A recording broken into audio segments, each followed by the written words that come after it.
महान कारुणिक तथागत भगवान बुद्ध, बोधिसत्व परमपूज्य डॉक्टर बाबासाहेब आंबेडकर,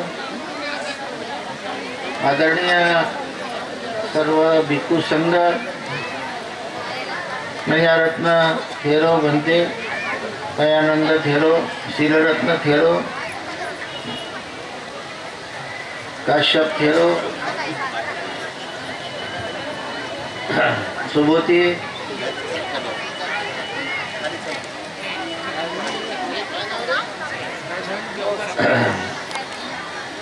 गगनबोधी भंतेजी जे मुदखेडला राहतात, जे विहार आपलं सांभाळतात, ते गगनबोधी, बुद्धभूषण भंतेजी,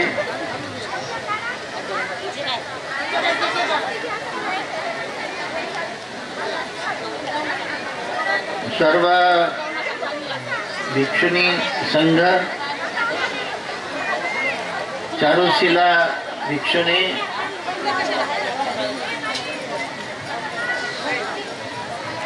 या तिसऱ्या बौद्ध धम्म परिषदेसाठी मुदखेड आणि सर्व परिसरातील सन्माननीय उपासक उपासिका, महिला मंडळ, स्मृतिशेष भंते पद्मरत्न थेरो यांच्या संकल्पनेतून ही परिषद उभं राहिलेली आहे। ते गेले 20 वर्ष या भूमीमध्ये राहिले आणि मरतांनी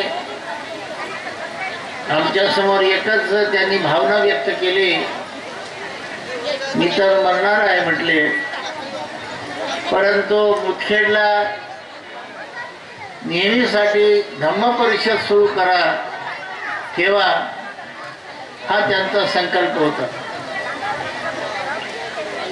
आम्ही म्हटलं काही चिंता नाही, तुम्ही गेल्यावर का होईना मुदखेडला धम्म परिषद होईल आणि आम्ही ते सुरू ठेवू। तो संकल्प लक्षात घेऊन म्हणजे शीलरत्न यांच्या पुढाकारातून हळूहळू आपले मुदखेडची मंडळी तयार झाली। बऱ्याच वेळेला नांदेडमध्ये, मराठवाड्याच्या इतर ठिकाणी मुदखेडबद्दल चर्चा होती। मला 1-2 मोठे माणसं म्हणाले की मुदखेडला लई माणसं खराब आहेत म्हणजे। मी म्हटलं मग आमचं काय काम आहे, आमचं तेच तर काम आहे। गाडगे बाबाने जसा झाडू घेऊन रस्ते रस्ते झाडले, तसा झाडू घेऊन माणसामध्ये असलेले कुविचार साफ करून स्वच्छ माणसं तयार करणं हे आमचंच काम आहे म्हटलं। त्यासाठी मुदखेडला आम्ही परिषद घेणार आणि 3 वर्षापासून आपला झाडू सुरू आहे, सफाईचं काम चाललेलं आहे आणि हळूहळू काळी कचरा, गवत, हुंडा आपण साफ करू लागलेला आहोत आणि तरुण मुलं खरं म्हणजे पुढे येऊ लागलेली आहेत।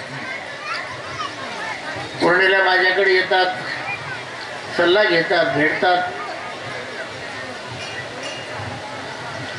बऱ्याच ठिकाणी तरुण मुलं पुढे येत नाहीत, एक तर महिला येतात, नाही तर सिनियर मंडळी येतात। पण मुदखेडला एक चांगली गोष्ट आहे की तरुण मुलं या कामामध्ये पुढे येऊ लागलेली आहेत आणि समाजाला जागृत करण्याचं काम, बौद्ध धम्माच्या प्रचार आणि प्रसाराचं काम, बुद्ध काय आहे, धम्म काय आहे आणि संघ काय आहे, आणि डॉक्टर बाबासाहेब आंबेडकरांनी आम्हाला हा बुद्ध धम्म का दिला, कशासाठी दिला, आम्ही आमचं वर्तन, आमचं परिवर्तन, आमचं चारित्र्य,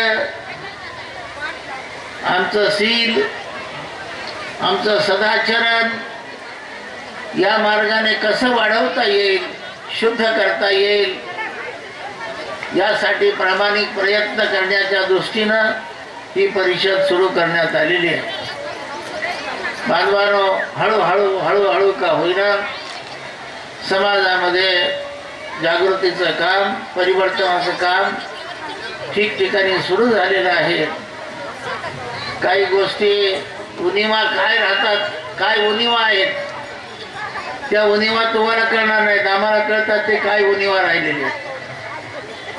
पण त्या उणिवा सुद्धा आपण हळूहळू भरून काढू, पूर्तता करू आणि पुढची दिशा आखण्याचं काम करू.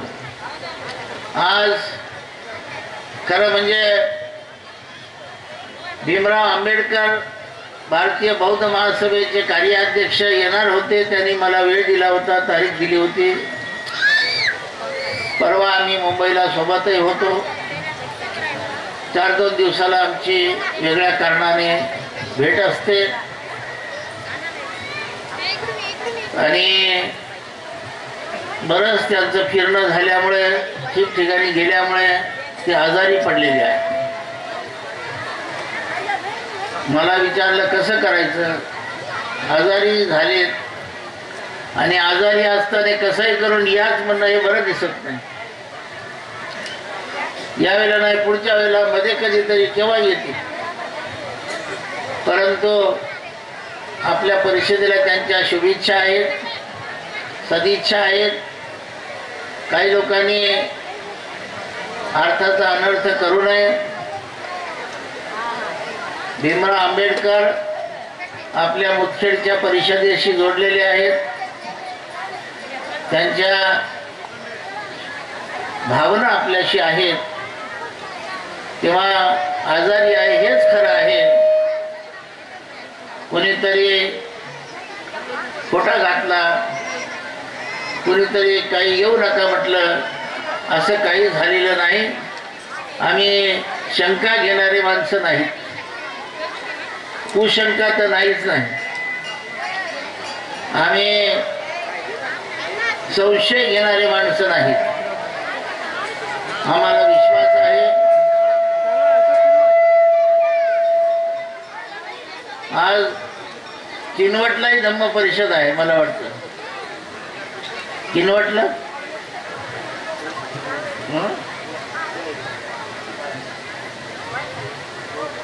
किनवटलाही ते जाणार होते. किनवटला ते जाऊ शकले नाहीत, मुदखेडला येऊ शकले नाहीत. बांधवांनो, बौद्ध धम्म श्रेष्ठ आहे, महान आहे. त्याचे तत्व श्रेष्ठ आहे, त्याची गुणवत्ता श्रेष्ठ आहे. बौद्ध धम्म मानवाच्या कल्याणाचाही आहे. बौद्ध धम्म बहुजन हिताय बहुजन सुखायही आहे. बौद्ध धम्माचे जे तत्व आहेत ते तत्व मानव जातीसाठी आहेत. हा मानव धम्म आहे. या धम्मामध्ये जातीयता नाही, उच्च नीचता नाही, वर्णभेद नाही, स्त्री पुरुष भेद नाही, गरीब श्रीमंत भेद नाही. या धम्मामध्ये काळा गोरा भेद नाही. अमेरिकेमध्ये जसा काळा गोरा भेद आहे, अनेक वर्ष अमेरिकेमध्ये वाद होता काळा आणि गोऱ्याचा. सत्तेमध्ये काळ्या माणसाला येऊ देत नव्हते. पण आता अमेरिकेत सुद्धा काळा माणूस सुद्धा राष्ट्रप्रमुख होऊ शकतो. हे अमेरिकेच्या नवीन कायद्यानं आता ठरलेलं आहे. म्हणजे अमेरिका सुद्धा बुद्धाच्या तत्वाचं अनुसरण करू लागलेली आहे. तिथे सुद्धा काळा गोरा भेद आता मिटलेला आहे. बौद्ध धम्मामध्ये इथे नीतिमत्तेला स्थान आहे, चारित्र्याला स्थान आहे, इथे गुणवत्तेला स्थान आहे, इथे जे आहे शुद्धतेला स्थान आहे.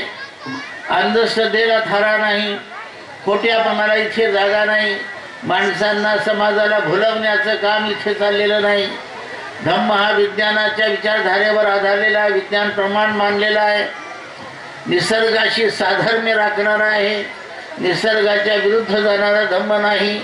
हा धम्म माणसाला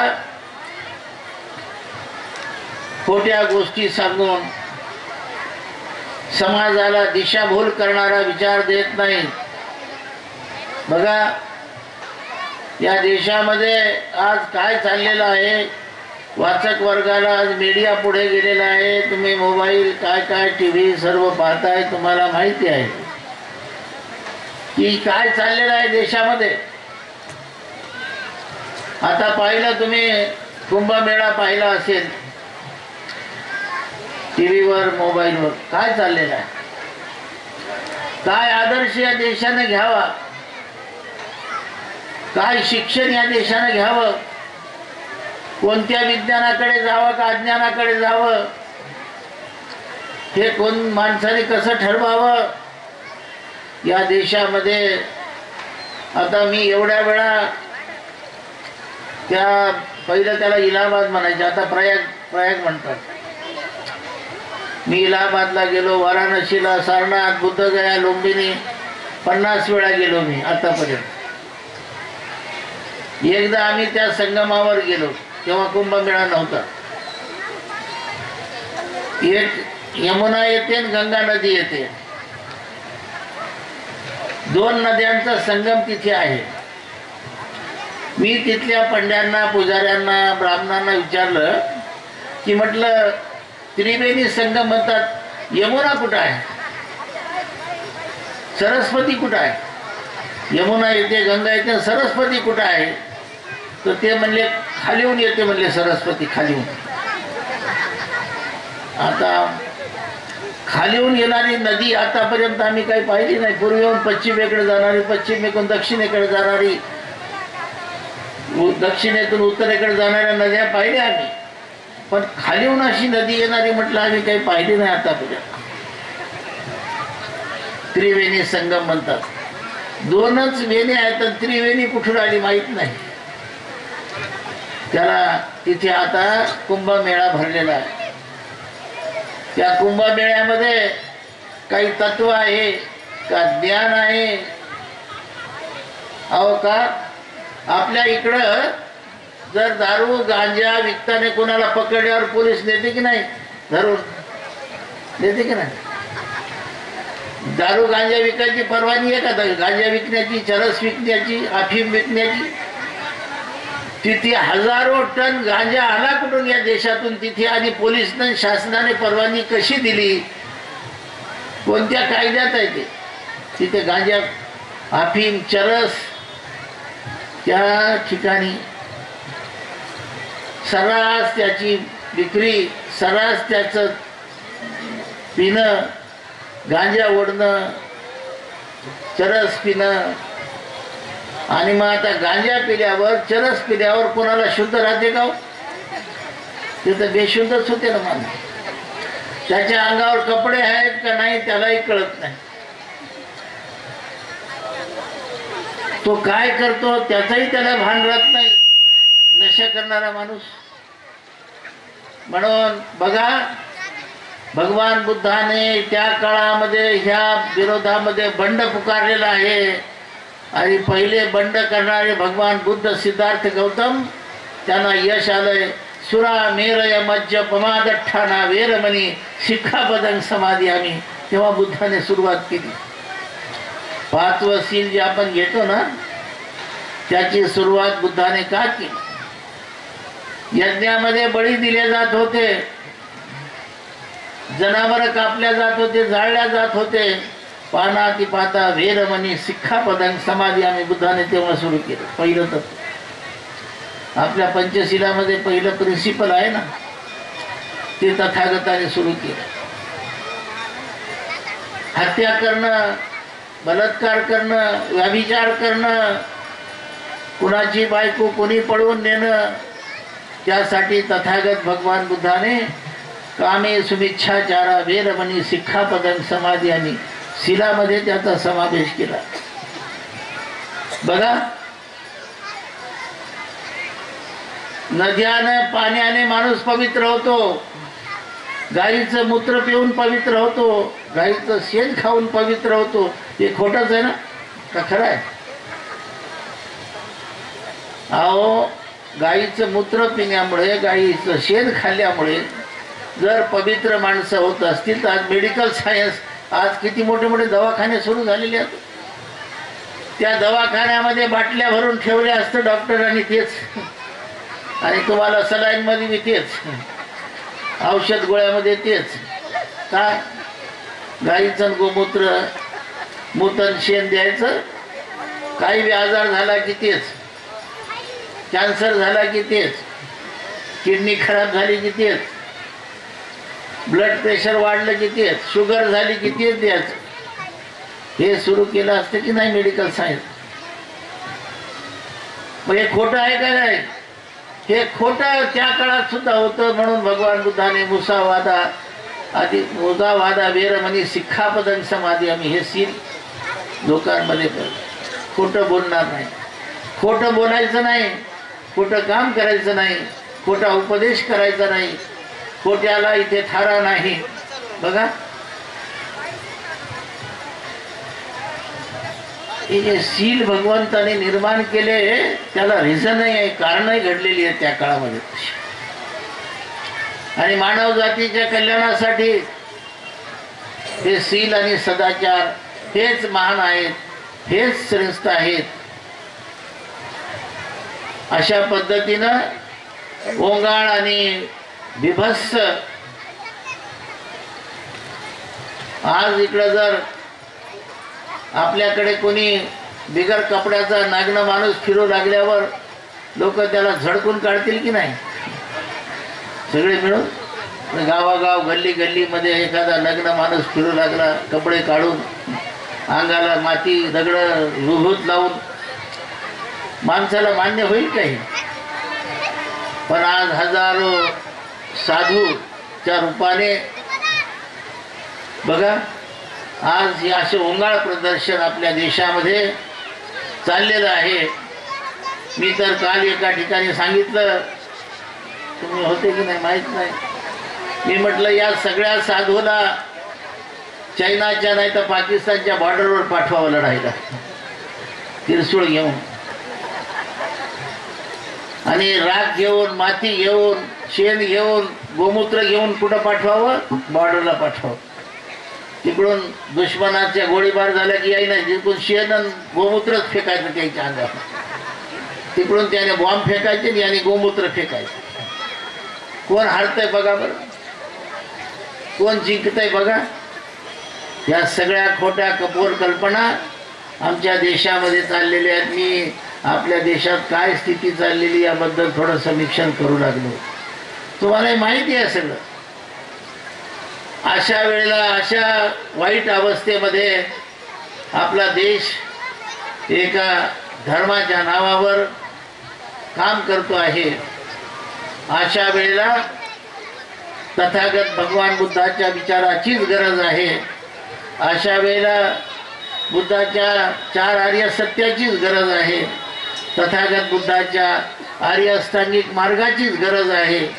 5 शिलाचीच गरज आहे. अशा वेळेला आपल्या देशामध्ये भारतीय संविधानाचीच गरज आहे. हे आपण नीट लक्षात घेतलं पाहिजे. म्हणून जर भारतीय संविधान नसतं, बाबासाहेबांनी लिहिलं नसतं, पण त्याची अंमलबजावणी आपल्या देशामध्ये करण्याचं जर राजकीय नेत्यांना बंधनकारक ठरवलं नसतं तर आज लोक कुठल्या ना कुठल्या दिशेला घेऊन गेले असते. भारतीय संविधान हे आमचं कवच आहे, हे आमचं राखण करतंय. म्हणून बरं आहे, काही लोकांच्या पोटामध्ये ते संविधान सुद्धा आता दुखू लागले, पण दाखवत नाहीत. ते जरा पोटात काढू लागले त्यांचे, पण काही करता येईना. करण्यासारखी सोय नाही. करून पाहतात खटपट, बरीच खटपट करून पाहिलं ते, पण जमाना झाले ते. कारण बाबासाहेबांनी संविधानातल्या कलम किंवा संविधान पूर्णपणे बदलण्याची सोय इतकी सोपी नाही ठेवली. कोणी जरी शासन करता आला, तुम्हाला सांगतो, लोक भेडवू लागलेत आम्हाला. तेव्हा मी इथे धम्म परिषद मुदखेडच्या या ठिकाणी जबाबदारीनं सांगतो, काही भिण्याचं कारण नाही. कोणताही माईचा लाल आला तरी संविधान बदलू शकत नाही. तुम्हाला सांगून ठेवतो, बदलू शकत नाही. कारण सोयच नाही ती. किती खटपट करू द्या, हातपाय खोडू द्या, सोयच नाही ती. तितकं सोपं नाही संविधान बदल. कपडे बदलण्या इतकं सोपं आहे काय? रंग बदलण्यासारखं सोपं आहे काय? सत्ता बदलण्यासारखं सोपं आहे काय? म्हणून बाबासाहेबांचं संविधान कोणी बदलू शकत नाही. बांधवांनो, आज जगामध्ये बुद्धाच्या धम्माला मान्यता आहे. तुम्ही सर्वजण जात नाही जगामध्ये, आमच्यासोबत येऊन बघा. आशिया खंडातल्या बौद्ध देशात चला, जपान जा, कोरिया जा, अमेरिका जा, चायना जा, इकडे तुम्ही सर्व, श्रीलंका जा, थायलंड जा, मलेशिया जा, कंबोडिया जा, व्हिएतनाम जा, कुठल्याही देशामध्ये जा, तिथे बुद्धाचे विहार आणि बुद्ध आहेत. तिथे दुसरं काही तुम्हाला भेटणार नाही. बुद्धाशिवाय त्या देशामध्ये काही नाही. कोणत्याच ईश्वराचं, देवाचं स्थान तिथे नाही. कोणतेही आपण जे सण उत्सव करतो ना, दिवाळी, दसरा, होळी, काय शिमगा, पाडवा, काय पंचमी, काय पोळा, काय असेल ते, कुठलेही सण उत्सव त्या देशामध्ये नाही. त्यांना माहितीच नाही. फक्त वेडे लोक, आपल्या भारतातले जे पागल लोक आहेत तेच हे करतात शिमगा. शिमगा म्हणजे काय? हे सर्व आपल्या देशातच आहे, बाहेर देशामध्ये कुठेही नाही. तेव्हा बांधवांनो, आपला मार्ग वेगळा आहे, इतरांचा मार्ग वेगळा आहे. आपल्याला उशीर लागेल. आपल्याला इतक्या लवकर ही व्यवस्था बदलवणं सोपं नाही. परंतु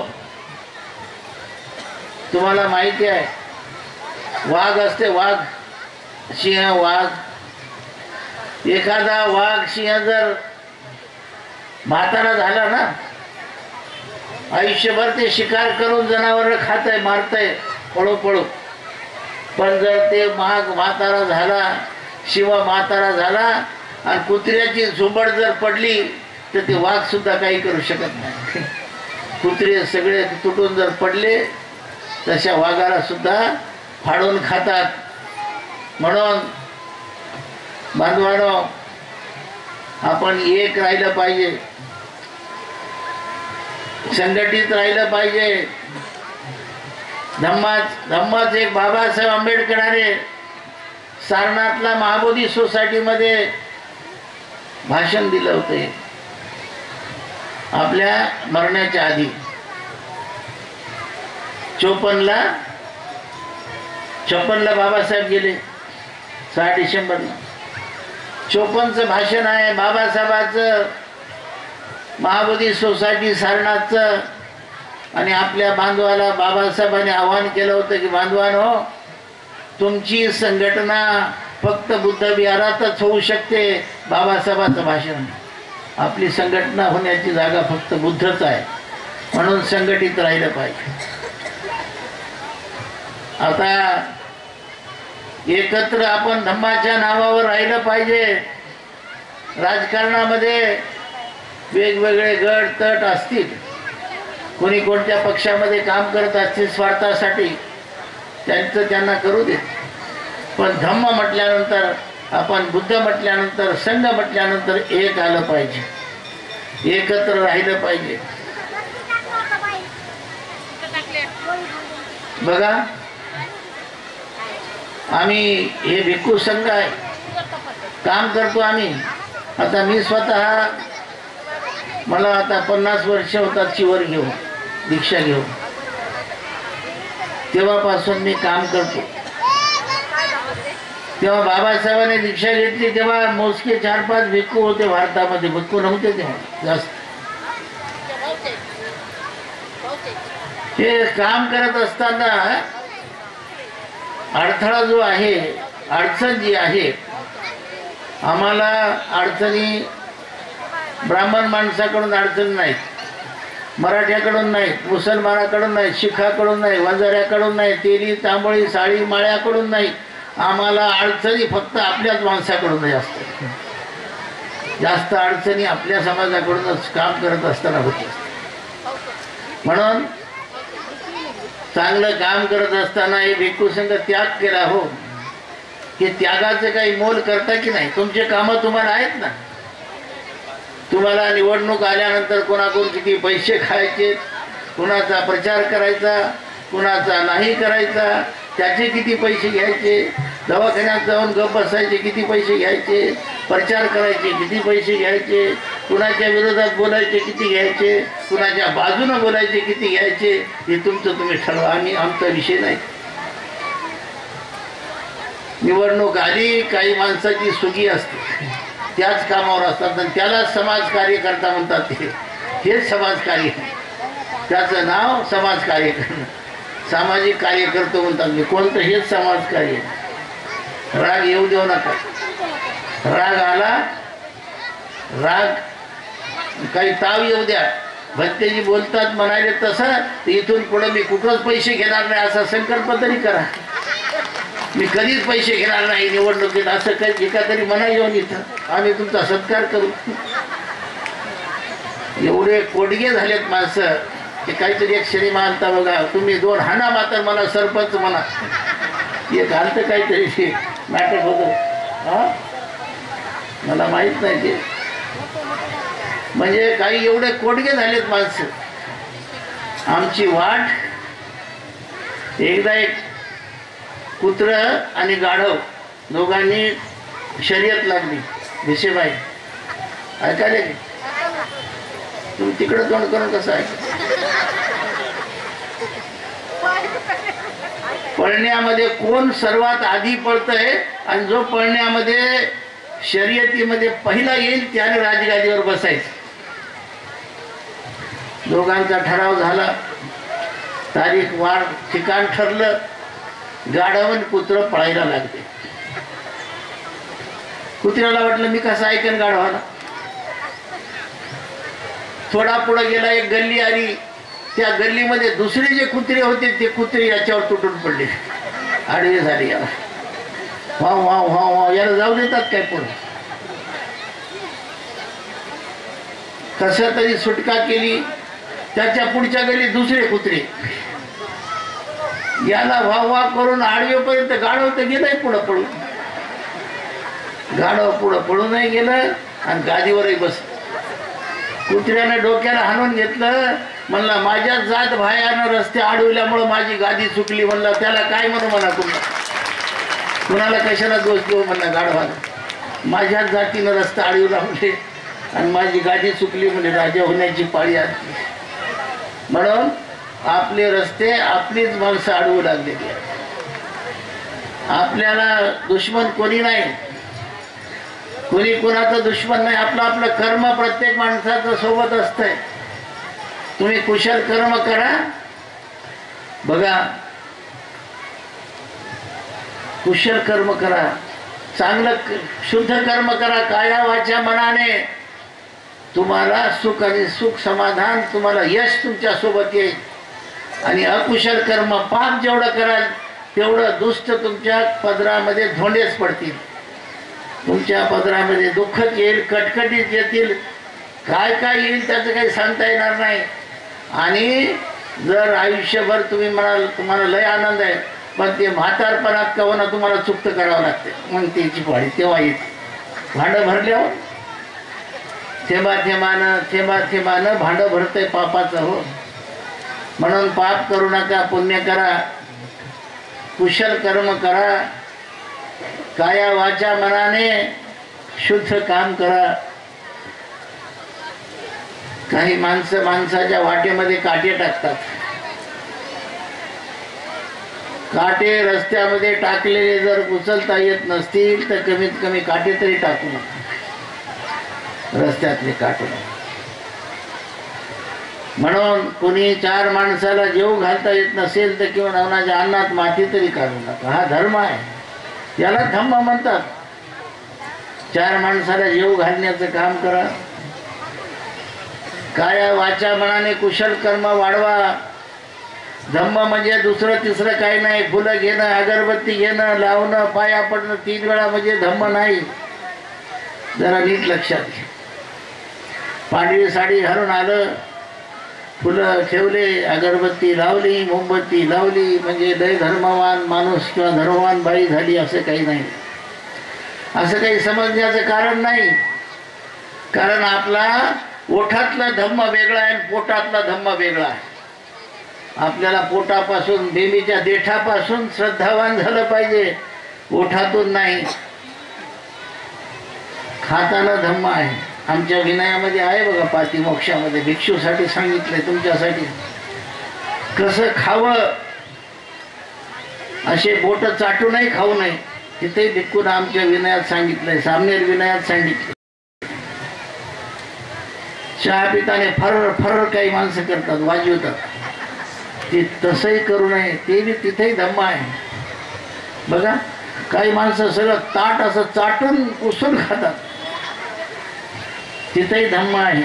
ते बी काही माणसं असं तोडून तोडून खातात, ते तुम्हाला चांगलं माहिती आहे. असं तोडून खायचं, तिथेही धम्म आहे. तसं खावं, मचमच करून खावं. घास किती मोठा घ्यावा, लहान घ्यावा की मोठा घ्यावा, हेही विनयात सांगितलेलं आहे, तिथेही धम्म आहे. चालताने, बोलताने, बसताने, उठताने, खाताने, पिताने तिथेही धम्म आहे. हो, बाईला घरामध्ये एखाद्या बाईचा नवरा दारू पिऊन येत असेल, बऱ्याच बाया मला म्हणतात, काय हो ते आमचा माणूस लय दारू पितोय, म्हणजे कटाळा आणलाय त्याने, त्यालाही सोडून देता येणार, मलाही सोडून जाता येणार, काय कर, कटाळाच. दारू पिणारी माणसाला समाजामध्ये बी वैताग आणला, घरामध्ये काही लोकांनी कटकटी बाया कटकटी झाल्या, तेव्हा आमचे ज्ञान रक्षित येणारच काय. ते बघा सांगत असतात, नवरा दारू पिऊन आला की बाईनं भगवान बुद्धाच्याकडे हात जोडून बसायचं, मोमबत्ती अगरबत्ती लावायची, नमो तस्स भगवतो अरहतो सुरू करायचं. त्याचा यायचा टाइम झाला दारुड्याचा, ते काय म्हणेल, याची वंदना होत्या मग बघू, तोपर्यंत थांबल की नाही, जरा वंदना करायची, जरा हो दे याची वंदना तरी. आपलं नमो तस्स माग जसं होईल तसं, पण आपलं इकडे नमो तस्स चालू ठेवायचं. 10 मिनिटं 20 मिनिटं वंदना म्हणत बसायचं. ते वंदना होईपर्यंत जरा गप असेल, नंतर काहीतरी परिवर्तन होईल की नाही. पण ते नवरा आल्याबरोबर त्यानं तिकडून भांडण सुरू केले की बाई इकडून तोंड वासून दात वास, तिकडून जोडा आणि इकडून फडा केल्यावर भांडण कसं मिटलं नाही ना. कोणीतरी एक बाजूनं थोडा धम्माच्या बाजूनं घेतलं, नक्कीच परिवर्तन होईल, त्याचं बदल होईल, त्याच्यात लाजून काजून काही वाटेल की नाही त्याला. म्हणून परिवर्तन माणसाचं या पद्धतीने बाई करू शकते. आपल्या धर्मामध्ये दारू प्यायचं नाही. तेव्हा कोणी दारूचं प्रमाण कमी करा, पैसा व्यर्थ खर्च करू नका. लई माणसं मरू लागले बघा दारू पिऊन, फार माणसाच्या किडण्या झाल्यात खरं. आता नाही होत, त्याला जवानपणात बरं वाटतंय, तरुणपणात त्याला जरा बरं, पण म्हातारा होत आला की मग किडण्या खराब होतात, सर्व त्याचे इंद्रिय खराब होतात, प्रतिकार शक्ती कमी व्हायला लागते, मग आजार त्याच्यावर अतिक्रमण करायला लागते. म्हणून दारू पिऊ नका, पाजवू नका, कुणाला प्रेरित करू नका. आमचे हे जे आपलं प्रशिक्षण केंद्र आता उभं राहत आहे, हळूहळू हळूहळू बघा आपल्याकडे मूर्ती आली, आपले बस्ते आलेत काय नाहीजेवाले, परभणीवाले नाही दिसणार, कदम आलेत वाटतं, विकास कदम यांचं आपल्याला मोठं सहकार्य आहे. आता हे रोड झाला आहे, आता महिलांसाठी टॉयलेट बाथरूम होत आहेत, पाण्याची सोय होणार आहे. मूर्ती बघा, बघते आमचे परभणीची, त्यांनी मागच्या मूर्ती दान केली. भंतेजीने झाडं लावत आहेत. चांगल्या पद्धतीनं हळूहळू हा भाग आपला विकसित होणार आहे.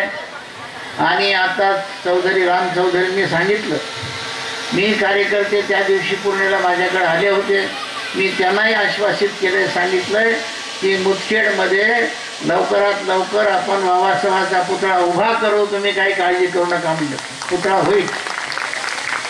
राम चौधरी बी बोलले, मला आपले कार्यकर्ते सर्व मित्रमंडळ आलं होतं, कसा करायचा, काय करायचा, कुठे करायचा, किती मोठा ते आपण करू. तुमची शक्ती सर्वांची जर सोबत राहिली, संघटना श्रद्धाबल तुमचं राहिलं तर बाबासाहेबांचा पुतळा आपोआप मुदखेडमध्ये बसल्याशिवाय राहणार नाही. जसं हे विकसित होतं ते होईल. आपल्या अस्मितेचा प्रश्न आहे, आपल्या इज्जतीचा प्रश्न आहे.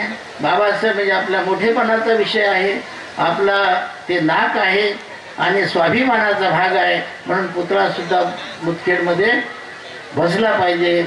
लवकरच पुतळ्याचं काम आपण पूर्ण करू, त्या दृष्टीनं आपले प्रयत्न आहेत. पण ते सिलरत्न आणि गगन